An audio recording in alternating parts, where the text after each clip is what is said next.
He has contributed to, is a known name in the nuclear industry in Nigeria because of his contribution. He's someone that before meeting him in person, I've been following him on social media, different platforms. He has used different codes to see that he promotes this study of nuclear physics. Dr. Dennis, we are happy to have you this evening. So we know you have a lot to deliver, but still we're going to give you short time so that people can have time for questions. So that in that way you can be able to answer them so that everyone's curiosity or that join this webinar this evening, they will not be disappointed. One of our own say have his paper and pencil and then getting ready for question. So the floor is yours now. So we'll listen to you for some minutes. Let me try and share my screen. If you can see it, then you let me know. Oh, I don't know if it's working now. Can you see my screen? You can see that. Yes, can see. So maybe you can put it in PowerPoint presentation mode. Okay. I think I'll have to stop sharing. That means have to make it this way. And then just make it so this.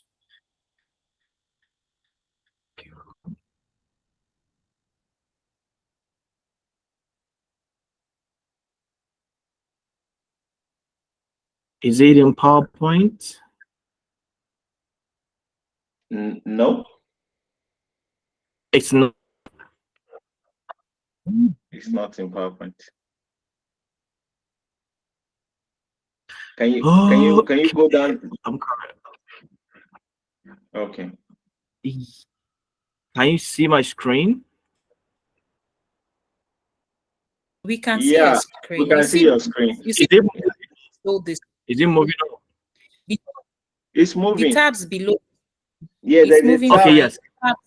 Yes. You can turn to PowerPoint down there.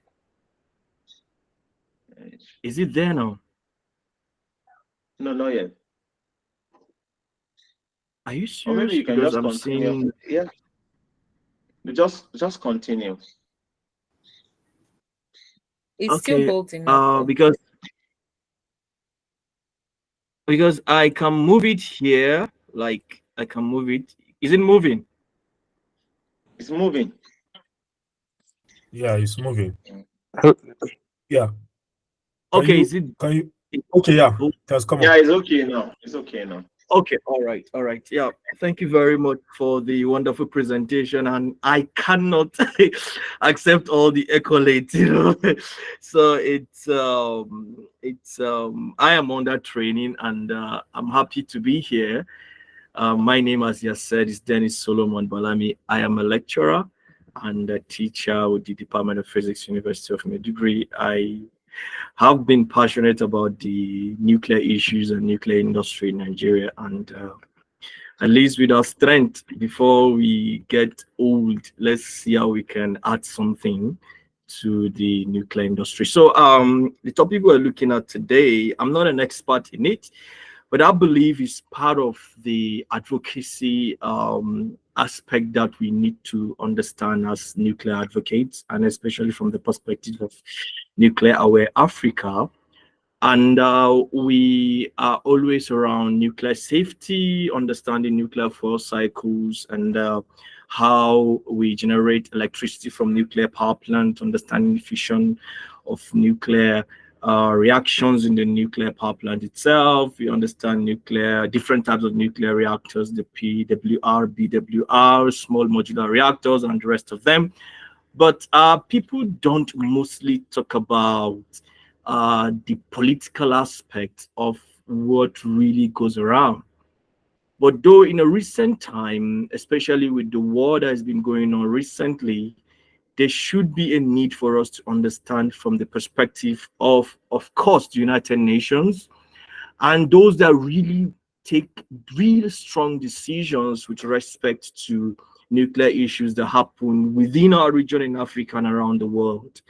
Right? I think the topic nuclear, just this aspect is just a little piece, part of a lot of issues and things that takes place up there, especially globally with our leaders in the political sphere that take decisions that really affect us directly. So we're looking at nuclear weapons free zone, the Pelindaba Treaty or the Treaty of Pelindaba. So these are just some slight keys, the table of content if you wish, of what we're going to be looking at. So definition of terms, like I mentioned earlier on, nuclear weapons free zone, the Pelindaba Treaty. You can find the words nuclear weapons in the topic, Pelindaba and treaties. So I'd like us to understand, because we keep mentioning these words as we go along. What is a nuclear weapon? Of course, we are scared of that device. So a nuclear weapon is an explosive device that derives its destructive force from nuclear reactions. Generally, and from perspective, a nuclear bomb or nuclear weapon itself is a system where the nuclear reactions doesn't take place in a controlled manner. In a nuclear power plant, the fission reactions take place in a controlled manner because you have it in the containment vessels, you have your control rods. If things are getting out of place, you can introduce your control rods and slow down the fission reactions, and then all the physics around it. So, but in a nuclear weapon, of course, an explosive device that uses the principle of physics called fission. And sometimes we have fusion bombs now. They are called thermonuclear bombs that produce nuclear explosions. These devices are very dangerous. They are things that nobody wants to have. Nobody wants to have anything to do with them, though we have them around us. Okay, so historically they have done a lot of damage, unparalleled destructions. When a nuclear bomb explodes, it destroys an entire city, and then a whole humanity and habitation can completely be eliminated. There's a long-term catastrophic effect because of the long half-life of these fission products generated as a result of the fission reactions that takes place as a result of the explosion of nuclear weapons. And then existential danger to inherent existence. You can find a whole species eliminated completely. Historical use, that's been used twice during the Hiroshima and Nagasaki war in 1945. And then we have, of course, a large stockpile, as I mentioned, of about 13,000, which almost 90%, I think, in Russia and United States. And then nuclear testing has been done. We're going to look at it. Over 2,000 tests has been conducted globally till date. So disarmament has been a challenge. Those, especially nuclear weapon states, don't really want to hand over their nuclear weapons, of course, for obvious reasons. So the second word is treaties. Treaties. So treaties generally is an agreement between two parties when two sovereign states or two let's say international bodies are coming to agree on something. There's a treaty that must be ascended to. It's more like a document sometimes, and then so they have to sign it. It has to be ratified and it has to be entered into force. So according to the Vienna Convention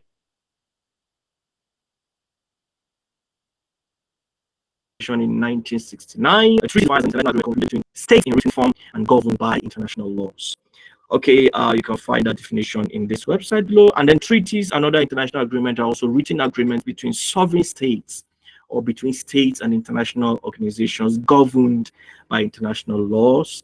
So treaty has to be agreed upon by these two parties. It's generally agreement. So how do we there are procedures, so I think we can look at three of them. Signing a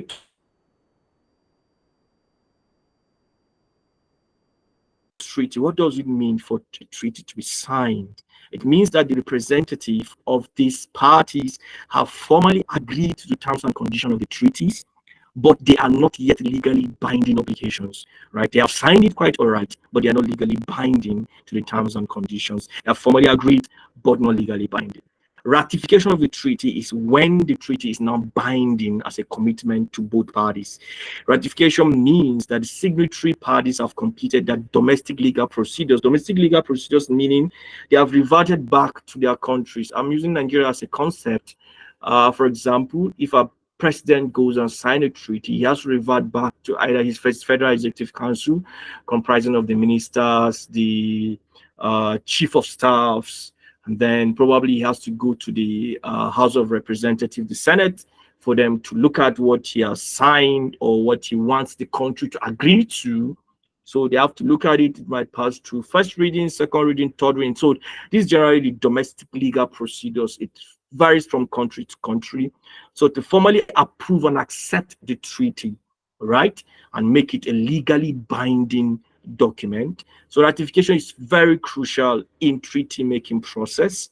So transform the agreement from mere intention to binding commitment.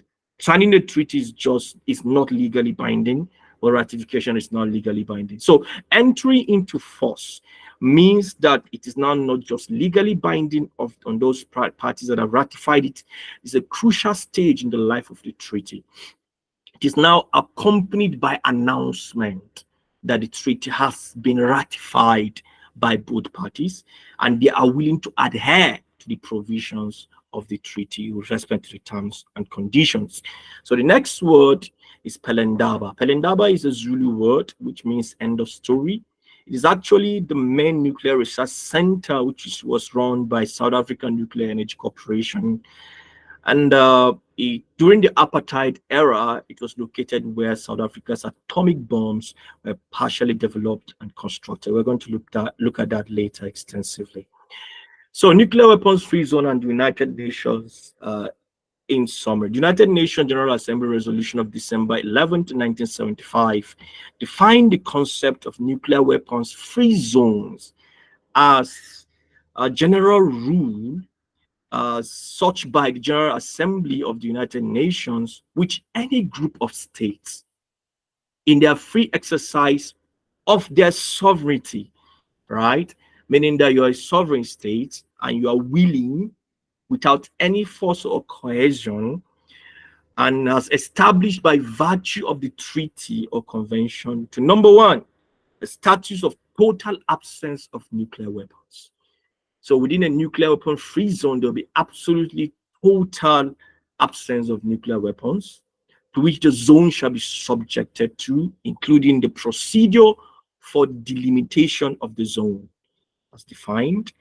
And also an international system of verification and control is to be established, which I think will be run by the International Atomic Energy Agency, compliance with the obligation deriving from that statute.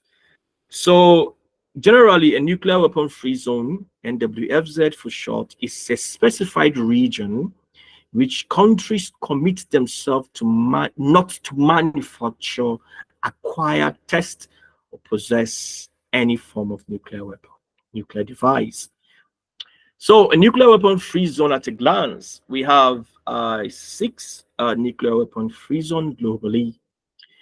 We have the Treaty of the Tlatelolco, which is located in the region of the Latin America and the Caribbean, which was opened for signature in February 14th, 1967 and entered into force in 1968.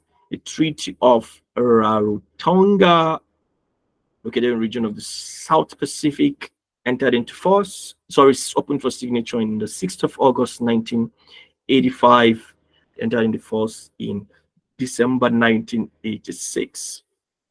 The Treaty of Bangkok, which is located at the region of Southeast Asia, opened for signature in December 1995 and entered into force in 1997. The Treaty of Pelindaba, located in Africa,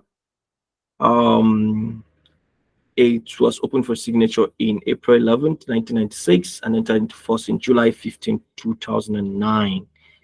And the Treaty of the Central Asia, which was opened for signature in September 8, 2006, and entered into force in 2009.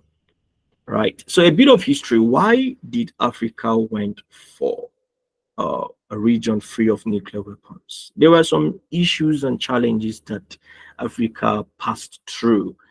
So one of the issues that Africa passed through is the French exploded quite a series of bombs, and it wasn't really an interesting situation. One of the series of nuclear weapons that were exploded historically is called the Raganek series, which was a group of 4 atmospheric atomic bomb, which they carried out as a nuclear test in February 1960 to 1961, which was close to the Algerian War. So this explosion affected at least 27,000 people living in the vicinity, which caused skin cancer, birth defects, organ cancer, blindness,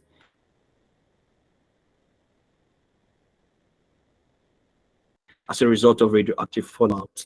So the issue of explosions is when there's an explosion because of the impact, there will be a lot of radioactive dust. They call it radiation dust. And then in context, it's called radioactive fallout. So it affects the land, affects water, affects general biological organisms around. So, and because radiation is something that we cannot see, it can only be detected, could be ingested by people around, then it can have a long-term effect on their lives. So second one was in Eka. It's a series of 13 underground nuclear tests and 5 complementary subcritical atmospheric experiments by France. It was something like they were trying to have a peace treaty between them and the Algerian to give them independence, so to say. So a bit of history. The South African, a bit of history. Okay, I've been alerted that we have 20 minutes. Okay, right. A bit of history. All right. If you see from the right, you can see a series, the timeline of South African nuclear weapons program. It's contextually what happened in South Africa is more or less political, and they were trying to see how they can fight the apartheid issues around that happened. So from 1960 to 1990, South Africa pursued the weapons of mass destruction, ranging from nuclear, biological, and chemical weapons. And so they are trying to leverage that to see how the United States come to intervene in the regional conflicts. Then to achieve minimum credible deterrence, they worked covertly on 6 nuclear weapons, which was assembled by late 1960. So, but fortunately, by 1989, the nuclear weapon was dismantled, and then they ascended to the Non-Proliferation of Nuclear Weapons Treaty. Right. So a peep into Africa's history. Africa is a very large continent. It's the second largest and the second most populated continent in the world. Economic and resource context, Africa is blessed with natural resources and with human resources, I can say that. Of course, we are having challenges with how we can harness these resources to our own good. Geographically, Africa is located surrounded by the Mediterranean Sea to the north, Red Sea to the northeast, and the Indian Ocean to the southeast. And Africa has 54 fully recognized sovereign states. Right. So a peep into Africa's climate and biodiversity. Africa is blessed, but we are having a lot of issues with desertification, deforestation due to climate change. And then Africa's history is Asian civilization, we can say. Egypt is one of the countries that we can make reference to. And also, we have been saddled with European colonization from the late 1990s to early 20th century. So African nuclear weapon free zone, like we mentioned earlier on, just established on April 11th, 1996, open for signature April 12th, 1996 in Cairo, Egypt, entered into force in 2009. So the firm commitment is now nuclear disarmament, nuclear non-proliferation, and peaceful use of nuclear energy, are firmly entrenched in the Pelindaba Treaty. Member states, a total of 43 states have ascended to the treaty. The treaty captures prohibits the research, development, manufacture, stockpiling, acquisition, testing, possession, control, or stationing of nuclear weapons. And also, it also allows and promotes nuclear science and technology, where we advocates can play a role in that. All right. So Pelindaba Treaty represents a major breakthrough for Africa, because it's very important to know that Africa is a continent where there's absolutely no nuclear weapon. And it's also a very strong point that we can use and leverage upon when we are discussing about nuclear energy in Africa, in our individual countries. So the idea of Africa denuclearization has been on the table for more than 30 years. It's a very long work. So, but Africa, the African nuclear weapons free zone, it's a long fight, but it came to existence. The fact that so many nations are willing to work together for almost 5 years to negotiate such a treaty was in itself a major achievement. So broadly, broad continental initiative face challenges due to the varied dynamics within each sub-region. Africa is dynamic regionally, and so, but despite that, we were able to bring that into reality.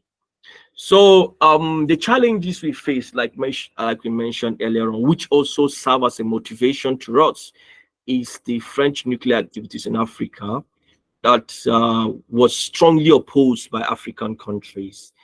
So it was one of the motivation that the African leaders confronted the French nuclear testing program. And so several African nations successfully passed the United Nations General Assembly Resolution 1652. The resolution calls for the suspending of nuclear tests in Africa as a whole.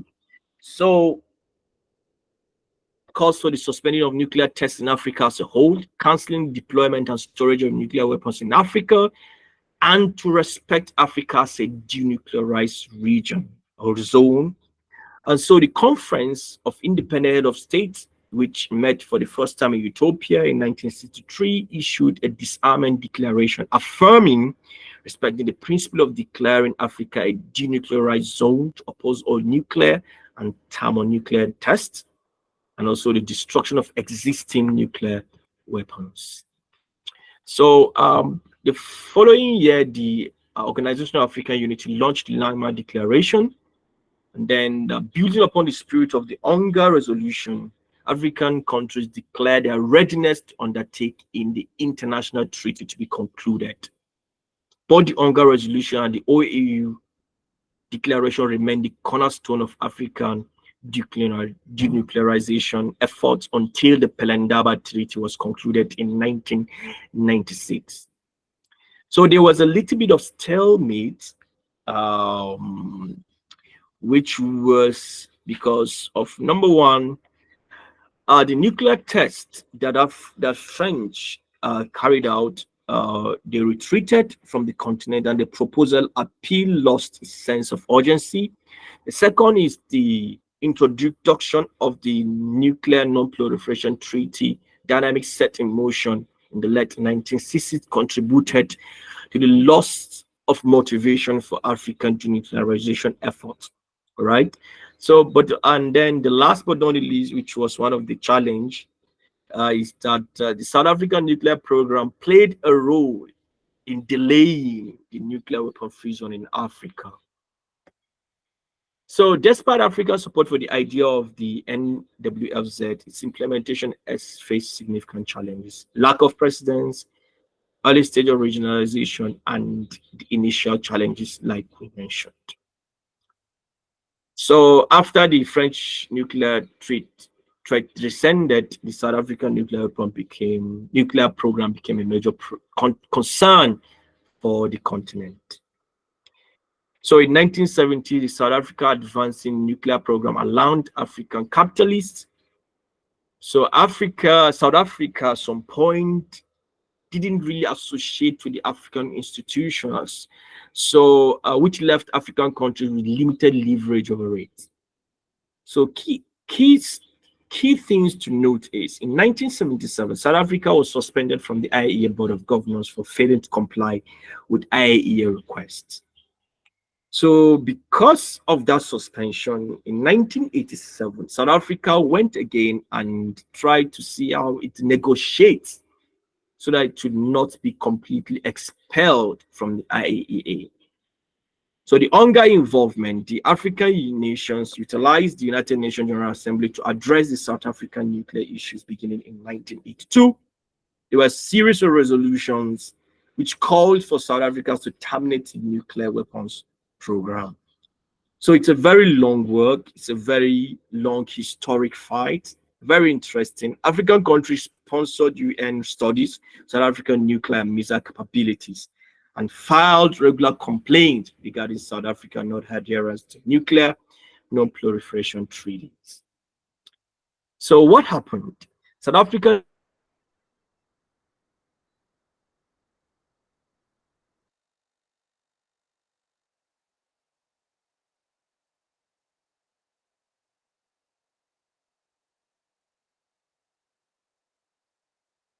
nuclear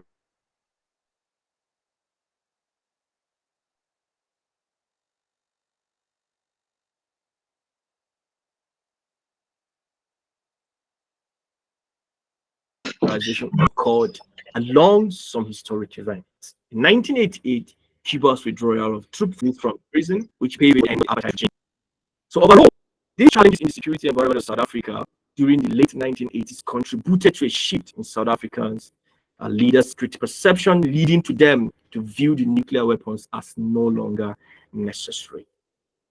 So in conclusion, as I'm drawing to the end, I want us to look at Nigeria as a case study. The prohibition of nuclear weapons was signed and ratified by Nigeria also, so which was entered into force in January 22nd, 2021.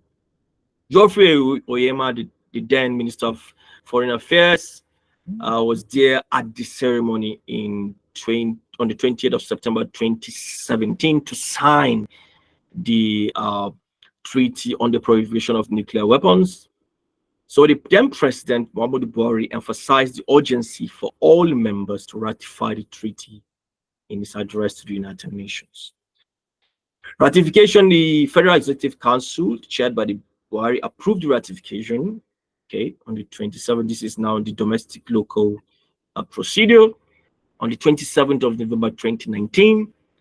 And then the United Secretary General on the 6th of August 2020 received the instrument of ratification of Nigeria. The Nigeria was among the 41st states to ratify or assent to the Treaty of the Prohibition of Nuclear Weapons.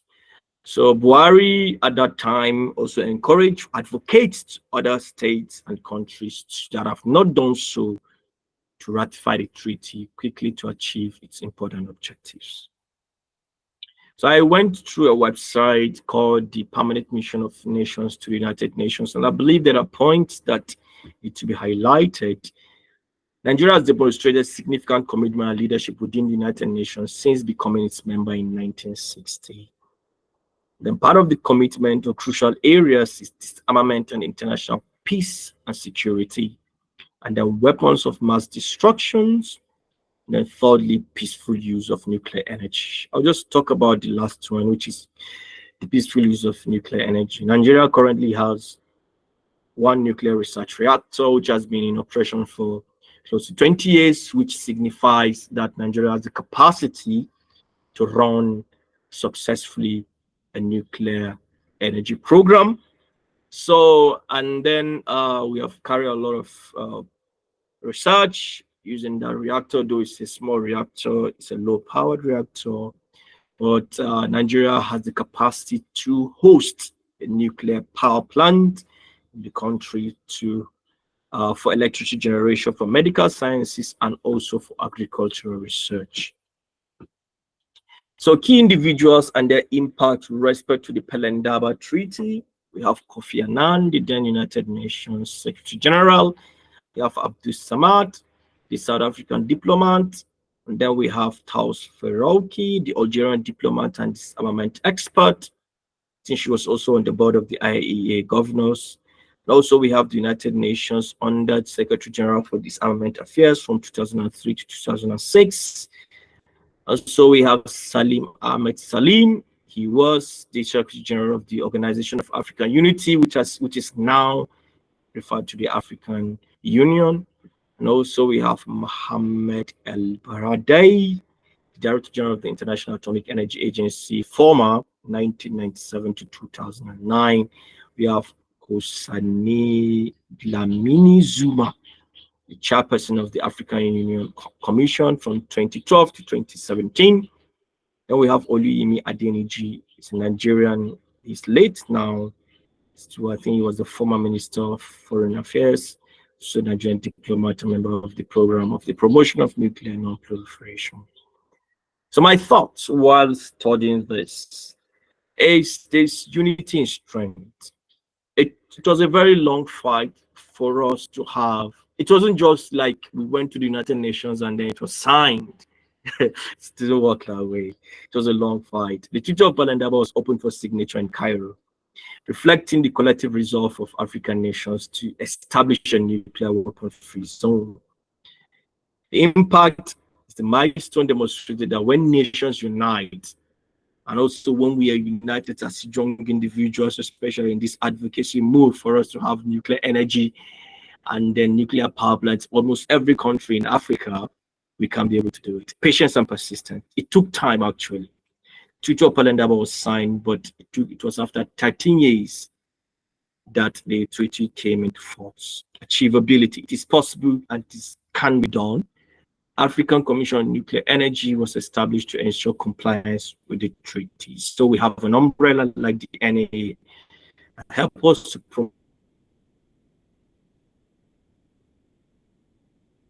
promote such.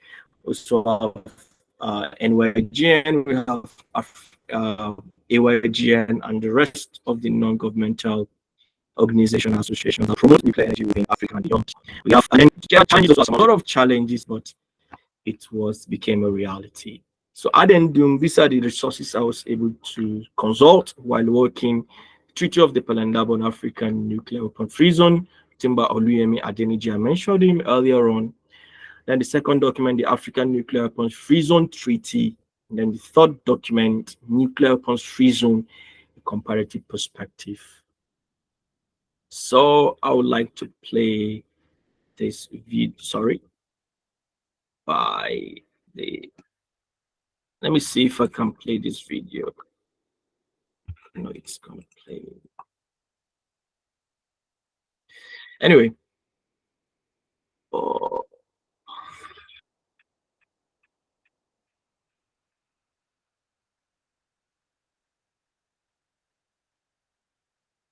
Ladies and gentlemen, it is a pleasure to be here with you today to mark the 25th anniversary of the opening for signature of the Treaty of Pelindaba. Let me start by recalling that though the treaty was open for signature in 1996, Africa was among the first regions where countries declared their readiness to establish a continental nuclear weapon-free zone. In 1964, at its first summit in Cairo, the Assembly of Heads of State and Government of the then Organization of African Unity adopted the Declaration on the Denuclearization of Africa. This seminal declaration was subsequently endorsed by the United Nations General Assembly. In 1991, taking advantage of the new developments in the international arena, African states commenced the process of implementing the 1964 declaration with the first meeting in Addis Ababa of an AAU-UN established joint group of experts. The IAA was with you in this process back then. We Because of time, I don't know how many minutes is this video.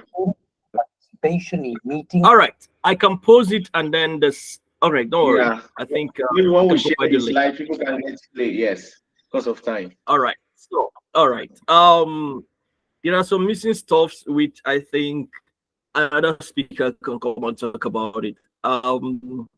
Nuclear safeguards agreement is very broad. So, the Treaty on the Non-Proliferation of Nuclear Weapons, so many countries have signed that. Nigeria also, I think, signed that too.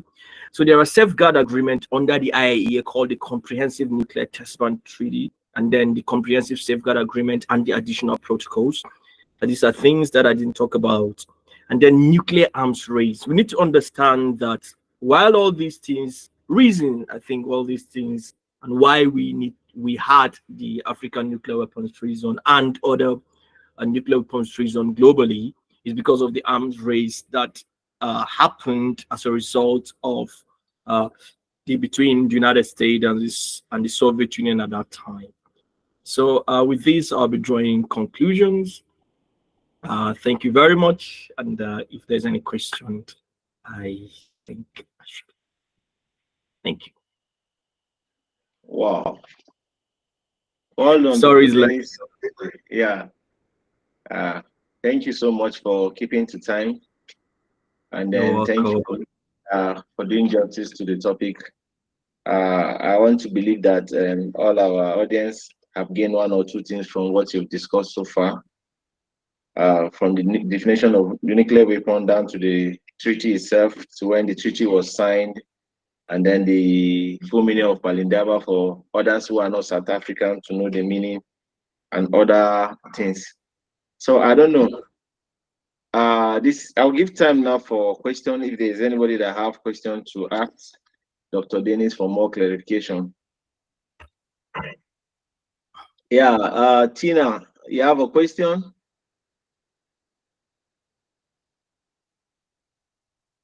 Yes, I do have a question. First of all, thank you so much for a very insightful presentation.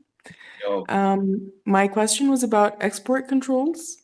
So I know that there's a long-standing challenge in export controls which impedes access to nuclear material in Africa.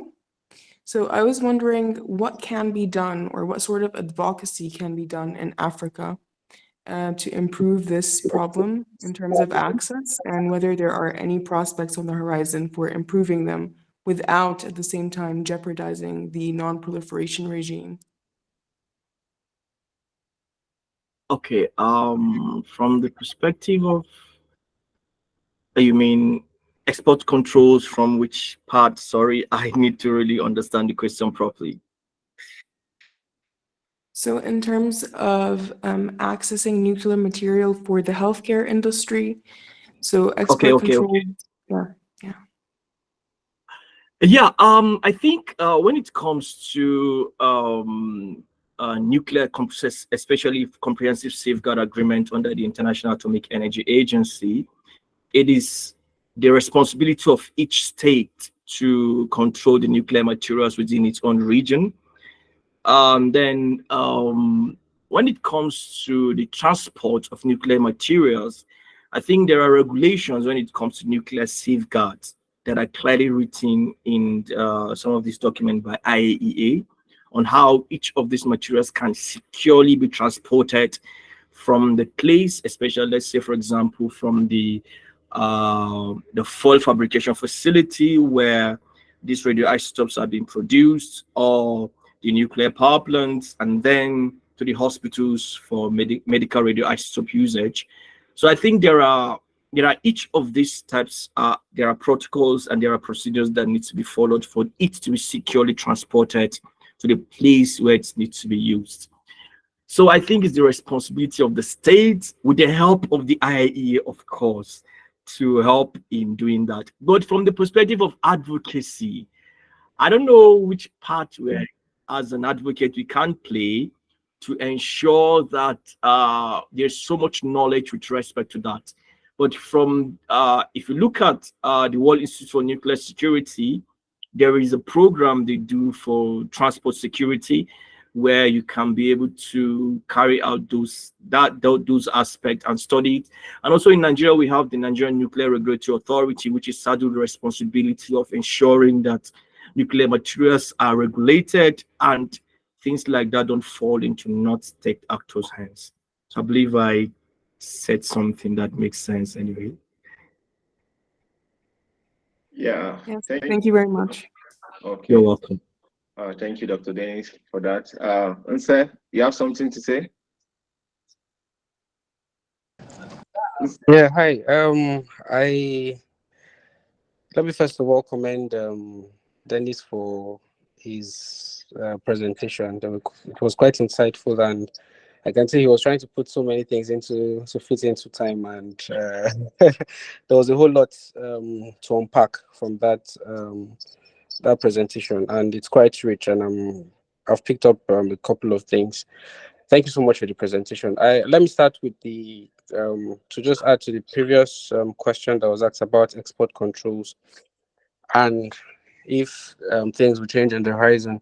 So the nuclear renaissance, if you like, that is coming from the developing world, particularly in Africa, is set to change some export controls protocols, because there's increased demand now from the part of Africa for not just the traditional radioisotopes from healthcare, for instance, but you can see African countries wanting to have a nuclear plants.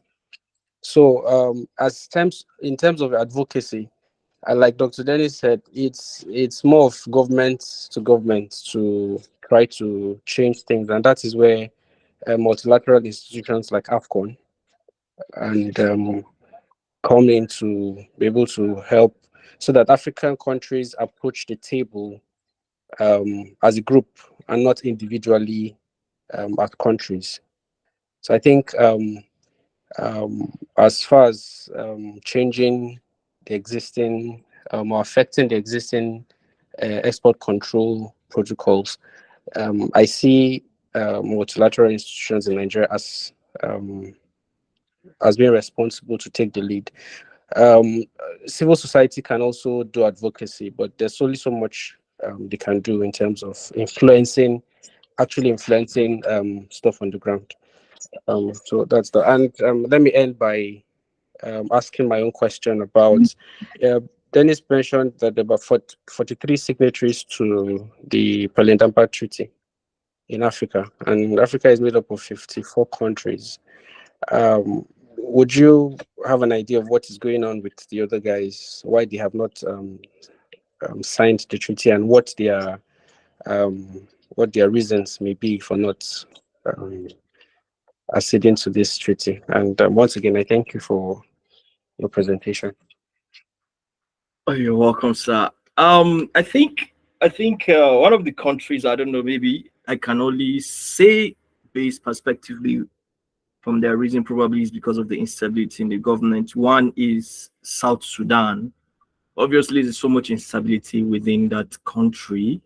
So I cannot say precisely why they have not ratified the treaty within their country, but obviously because of regional conflict and challenges.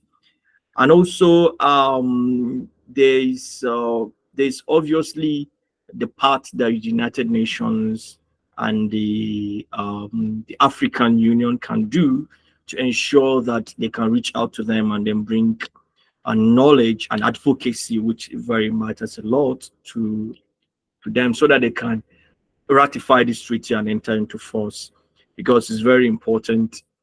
And then, of course, there are pockets of violence, regional conflicts. These are some certain things that causes a lot of instability and really limits the and also political change, regime change. One government can come and making decisions that wants to come in and make decisions to ensure that this treaty is being signed and ratified, and then immediately there's a coup, another government comes. So all this political instability can also be a reason to cause the limitation here.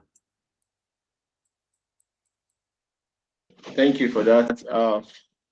Thank you, sir. Yeah, Samuel, you have a question? Thank you, Dr. Emmanuel. Yeah. Dr. Dennis, I must commend you for such an excellent presentation. It's very rich and timely, given our continent of Africa that is blessed with vast resources, especially natural uranium, which is a source for most of this nuclear reactor for energy generation, and of course, even peaceful application, and that can also be out of control and be used in as a nuclear weapon material. For me, I haven't commended you. You mentioned some other areas that can be further discussed. There's one particular area again I wish to just maybe do I say draw attention to this nuclear forensics, where the aspect of nuclear security, non-proliferation, and this illicit trafficking in nuclear, materials is to be checked, especially coming to the issue that even Dina mentioned earlier. So I just want to ask if, of course, that is the trend though, for like, US and Europe, they have this national nuclear forensic library where they commit certain forensic signatures of all these, commit them there in case of any confiscation of any nuclear material that is out of regulatory control. It can be traced to that, which is an enhancement for nuclear security and safeguard. So I don't know if, which is also part of this non-proliferation treaty and nuclear free weapon zone. So I don't know if that is in place in Africa, and particularly in our country, Nigeria. Is there anything being done in line with that to perhaps have that in place so that we could check the trafficking in nuclear materials? Thank you. You're welcome. I think a lot of these things are mostly narrowed to the country itself. Or I can say for Nigeria, when you mention this, they will always make reference to NIAC or NNRA itself. So I don't know if NNRA has a database that has all this as a repository in its own database, where it captures all what you've mentioned there, but I don't know, I don't have any idea. But IAEA has a database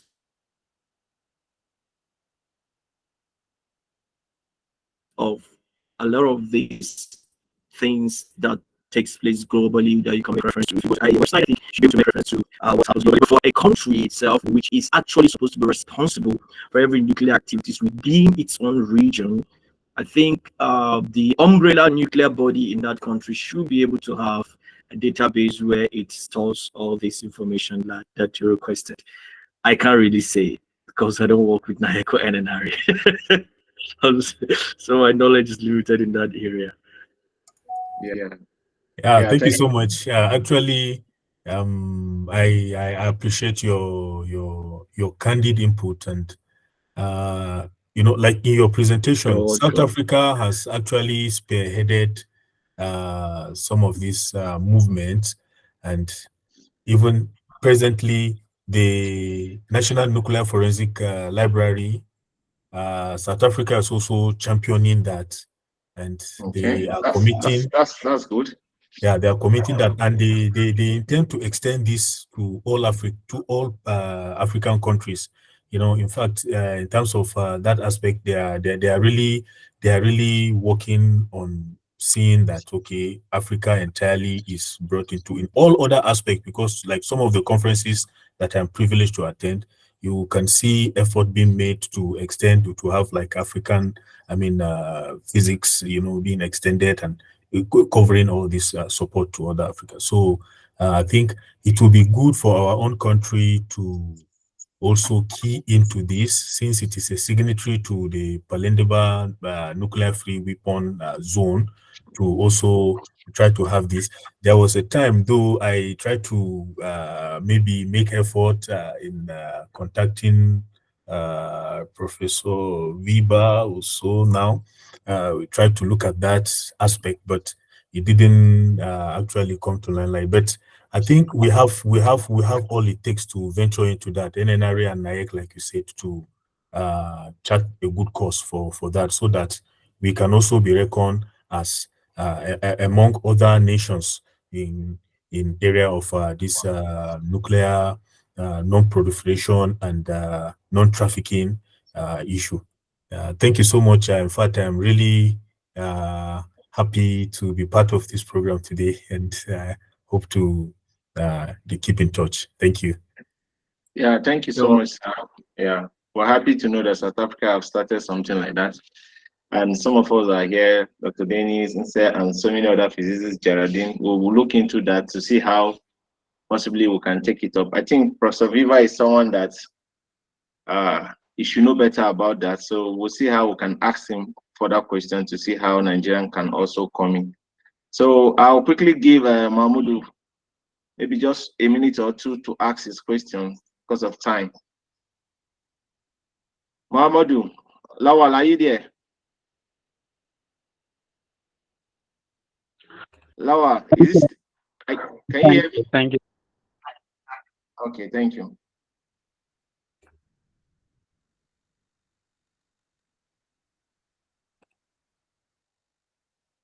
We can't hear you. Can you hear me? Oh, I think maybe network or something. So would like to appreciate Dr. Dennis for his time. I think he had made justice to the topic. He has let's say share more light on some of these things that is a big story and all those things, but I think it's clear to all of us who joined this webinar this evening, and I believe this what we've gained this evening shouldn't stop here. We'll try as much as possible to see that we take this knowledge to the grassroots so that people can be aware, and then we'll also look at in which way can we assist the country and then Africa at a large, so that some of these treaties and agreements that were signed by countries, to see that we keep to that and then benefit from it to promote the nuclear science and technology in the country. And again, we'll look forward to see how people from other Africa countries, like the way we have other people joining us today, it's encouraging, so that we can continue the good work we're doing. We have some of our members that have been working tirelessly, like the Nse, Chukudi, Ruth, and other members that have been doing everything possible to see that this advocacy continue, and so that people can get the knowledge of nuclear. Yeah, I can hear you. You're back? Yes. Yes. So, Okay. Okay. my connection now. Yeah, can you hear me? Yes. Yeah, can you hear Yes, me? yes, I can hear you, sir. Okay, we'll just give you 1 minute because we're rounding up because of Okay. time. Yes. Okay, I have a question about the advantage that can African state have for having accepted this treaty, the Treaty of Pelindaba. Okay. And the second question concerns how can I be to membership of Nuclear Aware Africa? Is there any already member in Cameroon? And thank you, sir. You're welcome. Dr. Dennis will answer the first question, then I'll give a Ruth opportunity to answer the second question. But we'll have members from Cameroon, so she'll tell you more about Nuclear Aware Africa. Dr. Dennis, please. All right. In summary, the African nuclear weapon free zone, or regions where nuclear weapons are free, provides for security, because we don't have nuclear weapons in Africa. So the fear of threat from one region to another region has been eliminated completely. So I would not be afraid to move from one place to the other due to nuclear threats within African region. As far as Africa is concerned, we don't have nuclear weapons. Number two, the nuclear weapon free zones provides for no testing of nuclear weapons within Africa, either in the air, atmospheric, under the ground, underground, or underwater. So there's no fear of radiation fallout or any kind of incidents with respect to radiation accident. And also the Pelindaba Treaty also provides by extension for the promotion of nuclear energy within Africa. So it is a provision by extension under the International Atomic Energy to allow for the promotion of peaceful use of nuclear energy. So we can deploy nuclear power plants for electricity generation, for medical purposes, for research, for agricultural purposes. So it's a very varied, it's very vast, it has a lot of importance and very rich advantages for the African region, for us to have a region free of nuclear weapons. So it's just a summary I can give. And also, before I like what Dr. Samuel mentioned, I think if he can go to the IEA incident and trafficking database, he could be able to find answers to his previous question that he mentioned. So he can just kindly go there and then check. It's a database of information on incidents of illicit trafficking and other unauthorized activities that took place out of regulatory control, right? So I just Google it so you can go check it out. Yeah. Yeah, thank you so much for that. Ruth, are you with me? Do you have anything to say pertaining the second question? Oh, okay. So if I got the question clearly, he's asking how he can be involved in our advocacy. He can be a member. Yeah. Oh, okay. So we have a volunteer currently that resides in Cameroon, and he's actively involved in all our advocacies. Unfortunately he wasn't available today. He has something that he couldn't get out of. So I think, just to save the long story, you can just connect with us on our various social media platforms. I will just drop the various information on the chat box. Just give me some minutes, I'll do that. So you can just connect with us and then we can carry on the conversation, if that's okay. Okay. Thank you for that. Sorry, is there any other person that have one or two things to say, just to appreciate our presenter today, Dr. Dennis? Neka, do you have anything to say? Dr. Chukudi. Yeah, good evening, everyone. I am super excited. Well, nothing really. I would only be... Okay, Neka, you can continue. Just some second, please. Please just go ahead. Please go ahead. Okay, I'm super happy to be part of this presentation, because Dr. Dennis really dived deep into the whole non-proliferation thing, and for someone like me who have been working on TTBTO, I feel like this is an aspect that I never knew, and I am glad that Dr. Dennis was able to bring it out. So thank you very much for your presentation. You really brought in your classroom skills to this place, and you pieced everything to the barest minimum. Thank you so much. Thank you for that. You're welcome. Dr. Chukudi, just some 30 seconds to say something. Oh yes, I said nothing more for me to add, unless I would just want to reiterate the obvious. So thank you very much, Dr. Dennis, for the presentation. It was quite insightful, and thank you for the facilitation, Dr. Emmanuel, and kudos to everyone.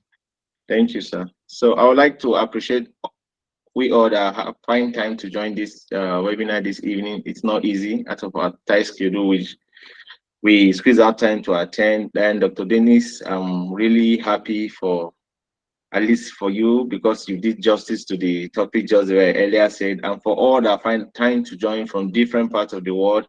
We're saying thank you, and we encourage you to keep following us on our social media handles so that anything you will always align together and see how we can move Africa forward. Thanks all the members that asked questions, Inside Abasi, Samuel, Mahmoudou, and then is it Maimunatu from Cameroon? I'd like to appreciate you too for your time. I think dinner I've signed out, but there's no problem. So thank you all. Will I say we'll come to the end of this our webinar series for today, and see you next time. Thank you, everybody. Thank you very much. Thank you so much, and have a pleasant evening. Yeah, you too, sir. Thank you, sir. Bye-bye. Bye.